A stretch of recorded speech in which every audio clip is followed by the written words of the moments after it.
petit mot sur Thomas Michael Power, hein. Donc, il est professeur à l'Université de Laval au Canada. Donc, il y a 6 heures de décalage. Il est 10 heures du matin normalement maintenant, 10h15. Et il est présent depuis 13 heures. Donc, ça veut dire qu'il était déjà debout à 8 heures ou 7 heures. Je tiens à le remercier particulièrement de sa présence aujourd'hui. Donc, le nom de l'intervention, l'intitulé de l'intervention de Michael est le Blended Online Learning ou enseigner en ligne selon ses valeurs. Donc, à toi de jouer, Michael. Alors, c'est super. Merci beaucoup, Alel, pour cette belle invitation. Je suis vraiment ravi de boucler cette journée après avoir entendu les autres conférenciers intervenir sur ces sujets qui nous passionnent. Alors, je vais le faire très rapidement.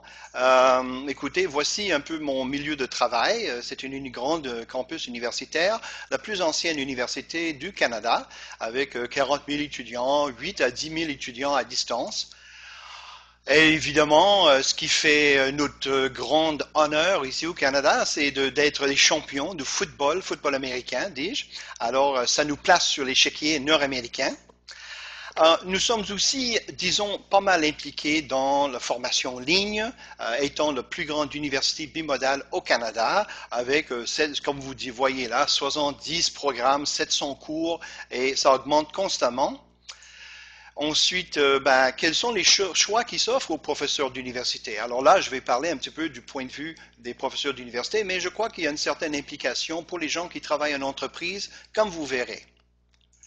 Alors, un peu d'histoire, on va reculer un petit peu assez loin. Pendant très longtemps, le mode traditionnel était finalement le seul mode possible pour l'enseignement, c'était la norme. Nous étions figés dans le temps et dans l'espace, pour reprendre ce que Ferro disait tout à l'heure.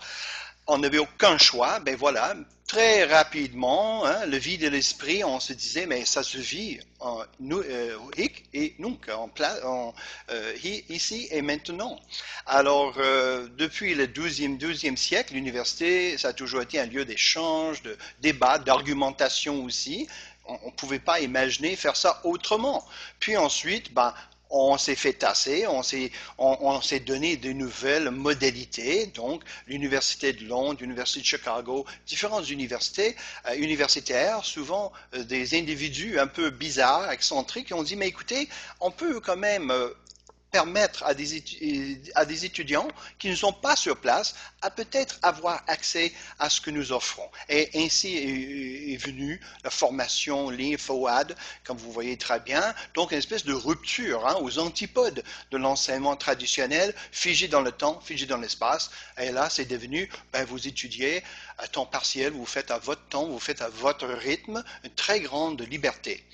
Alors, mais toute proportion gardée quand même, hein, je veux dire, la formation à distance a commencé tout petit, puis ensuite, par rapport à tous les cours et toutes les formations qui s'offraient sur campus, sur les campus universitaires, ça m'a fait penser un petit peu à la taille du soleil, puis ensuite à notre petite terre qui tourne autour.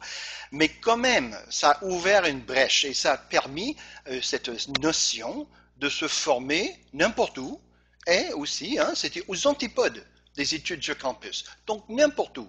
Et on le voit maintenant avec l'informel, comme disait Morisson, l'importance de l'informel. Donc, les nouveaux axes, ce n'est plus la norme autrefois, où, sur place et en temps réel, mais maintenant, c'est devenu n'importe où, n'importe quand, donc des nouveaux axes spatio-temporels. Ensuite de ça, voilà, avec des débuts très modestes, mais voilà, on s'est rendu compte qu'il y avait une rupture mais totale avec cette nouvelle façon de faire. Ensuite, il y a cette dissociation entre le temps et l'espace, c'était un peu dû à un remous complet. Les années 60 obligent un désir de renouveau, même de rébellion, une remise en question de l'autorité patriarchique, un fort besoin d'autonomisation. Là aussi, on a vu un présentateur qui avait mentionné ce besoin, cette nécessité, je crois que c'était Tchaikovsky, qui avait parlé justement besoin d'interaction, en citant Hart.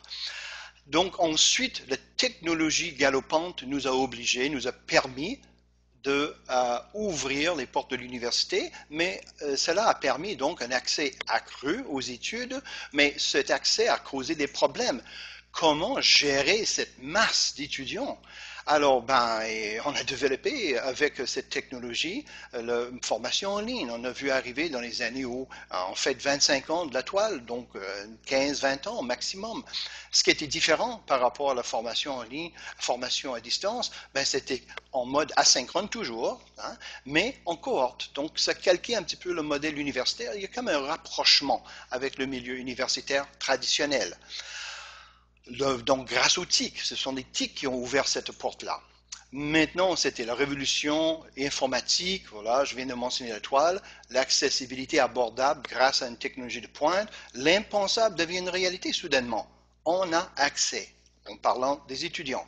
L'université traditionnelle va en ligne, au début modestement, mais ensuite massivement. Mais les professeurs, mais voilà, voici mon collègue, un collègue assez typique là, on constate quand même, la recherche constate qu'il y a une participation limitée. Pourquoi? Il y a une certaine incompatibilité de base. On s'est dit que les professeurs novices, ils sont inondés de messages dépassés. Eh bien voilà, qu'est-ce qu'on veut? On ne peut pas tout simplement amener le professeur puis le nommer. Vous êtes maintenant professeur 24h/7 et vous allez devoir vous ajuster. Non, pas tout à fait.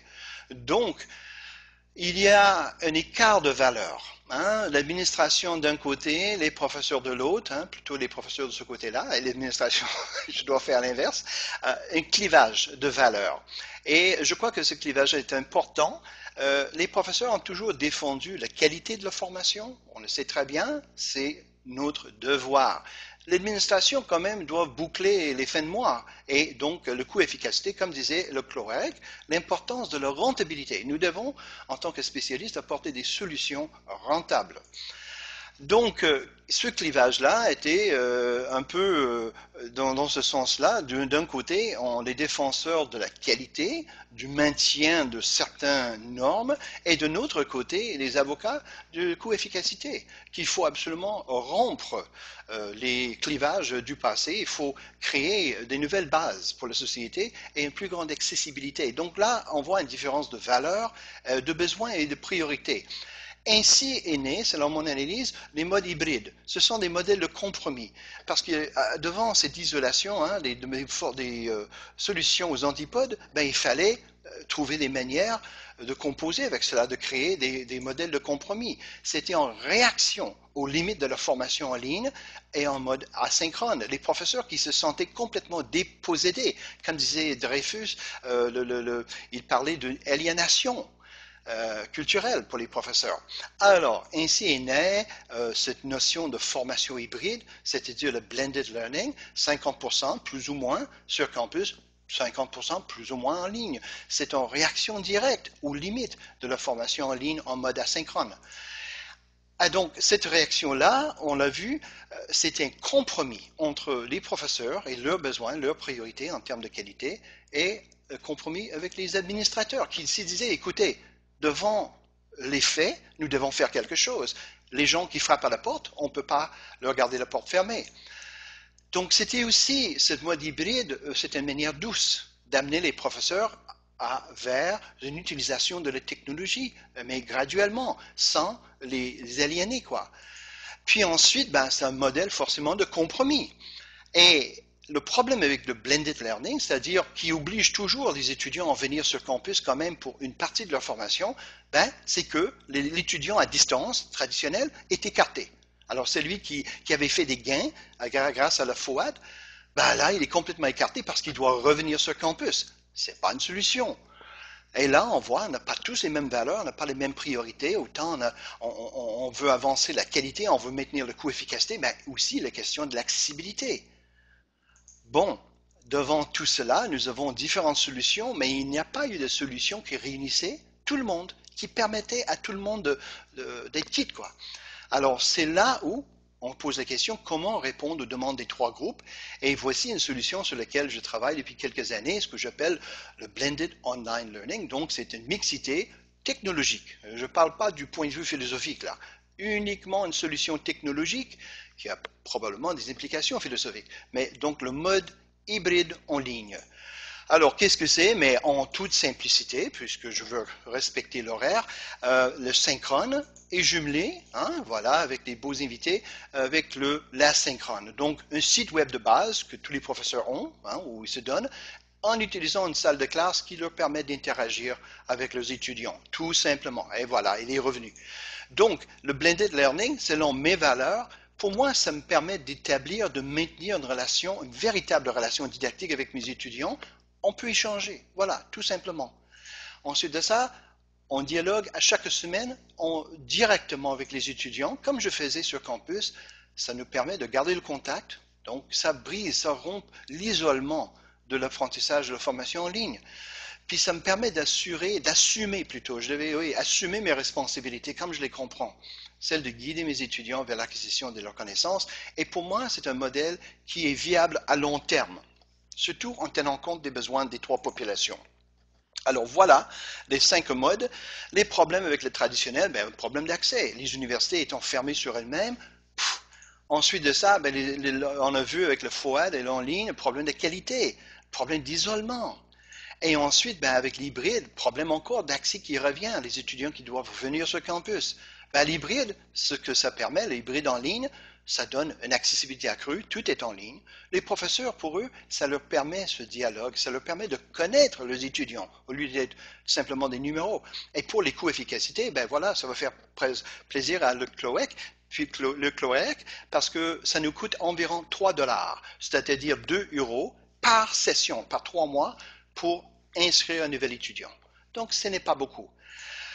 Et ensuite, les limites, c'est que c'est en mode synchrone, donc les étudiants doivent accepter d'être en ligne à telle heure, comme ce matin, là, il faut être à l'heure. Puis ensuite, les nombres sont limités. On ne peut pas être une centaine, mais non, des petits groupes. Hein. Donc, juste aux antipodes des MOOC. Pour conclure, donc, pourquoi choisir l'un de l'autre? Je crois qu'il est important d'arrimer les besoins des 3 groupes. Très important, aucune solution n'est soutenable à long terme sans le respect des 3 groupes, professeurs, étudiants, administrateurs. Ensuite de ça, en fonction de quel contexte institutionnel, nous, notre université, et comme les entreprises, c'est la même chose.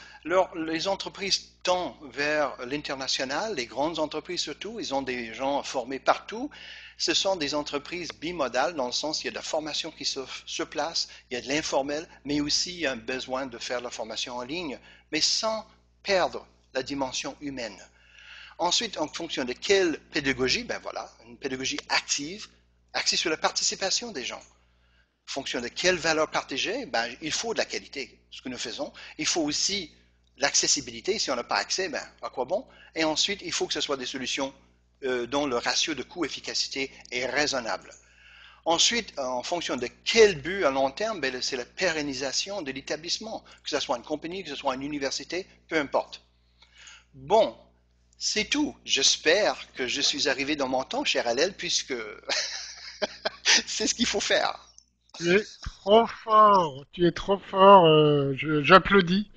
Je ne peux pas faire autrement, Michael, puisque nous avions un peu plus de 10 minutes de retard et tu as été capable de finaliser ton intervention à l'heure dite.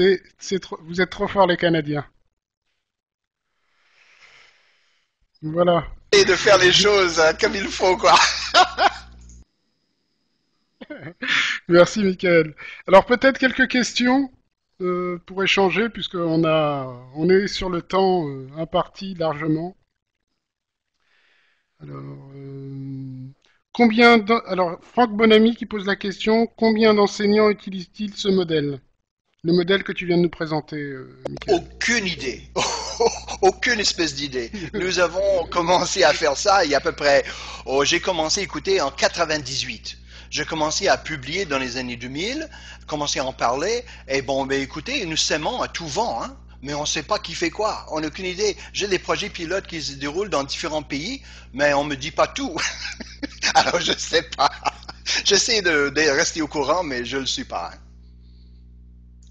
Autre question de Nicole Mascara, quel est le coût d'une formation pour l'étudiant?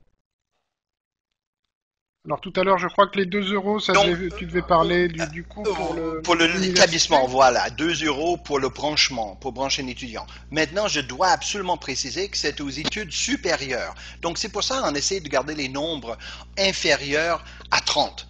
Alors, au début, je commençais, puis l'administration me permettait des groupes de 12 à 15. Ça, c'est super. Ça, c'est ce qu'on appelle le zone boucle d'or, si vous comprenez ce que je veux dire, dans le sens que c'est le zone optimale. Mais maintenant, ben, écoutez, victime de succès, ça monte à 20, 25. Ben, cette année, j'ai des groupes de 30. C'est pas parfait, mais enfin.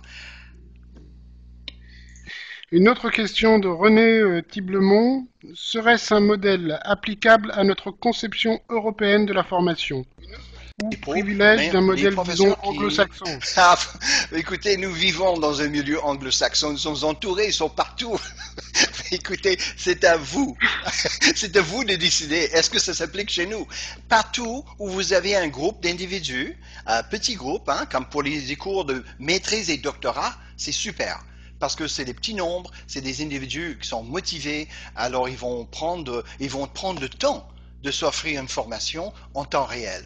Et l'avantage, c'est que avec les cours en ligne asynchrones, ça nous prenait tellement de temps à bâtir des cours de qualité, ça coûtait une fortune. Maintenant, avec le hybride en ligne, hop, on y va, on est en ligne, on discute et on a un site web où on peut servir comme dépôt, mais les professeurs qui ont quand même la priorité, qui cèdent la priorité à la recherche et pas à l'enseignement, ben écoutez, encore, je dis, c'est un modèle de compromis. Merci. Alors, est-ce que vous avez encore une question pour Michael ou est-ce qu'on va le laisser poursuivre sa journée qui ne fait que démarrer? Alors, il y a Sylvain Macarès qui dit: J'ai eu le privilège d'y participer avec Michael et l'engagement des étudiants est réel. Donc, il confirme. Il est venu dans mon groupe comme observateur. J'ai été tellement enchanté. Et nous aurons le plaisir d'accueillir Sylvain et aussi Jacques Rodet, qui est présenté plus tôt pour vous, à Québec les 8 et 9 mai prochains. Donc, nous avons très hâte d'aller voir, les recevoir chez nous. D'accord. Tu as une question également, alors qui est: est-ce que votre bonne humeur facilite l'engagement des étudiants? Est-ce que c'est un élément important? Mais disons que je Et est-ce suis un qu'il y a une fervent. formation? Je crois que c'est dans le café qu'on boit. Ce matin, j'ai pris 3 tasses, alors ça aide quoi. Mais je crois que quand on est formateur, quand on est enseignant, quand on est professeur, nous avons le bonheur d'avoir le plus ancien métier du monde. Je crois que c'est encore plus ancien que l'autre. Et c'est le plus beau métier. Alors comment ne pas être heureux et comblé? Alors visiblement, un de tes étudiants, Martin Vachon, confirme: je suis un des étudiants de Monsieur Power et j'abonde dans le même sens que Monsieur Vacarès. Alors on a une double confirmation, tu vois. Donc c'est de la recherche. Je vous remercie. Voilà. Alors je ne sais pas s'il reste des dernières questions, sinon on va profiter de l'occasion pour clôturer cette journée de conférence. Je vous laisse encore la possibilité de poser une question à Michael Power ou de le laisser se reposer. Alors on va te laisser te... Ah, peut-on avoir accès au site?